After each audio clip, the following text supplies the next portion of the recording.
pupunta? Ang tanong ko sa kanya. Ngumiti siya ng wagas, tila may himala. Biyaheng langit ang sagot niyang pabulong.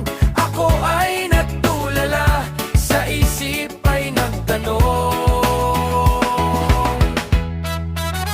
Abot-abot ang kaba, puso'y kumakabog. Akala ko ay pag-ibig na ang sa akin ay lulubog.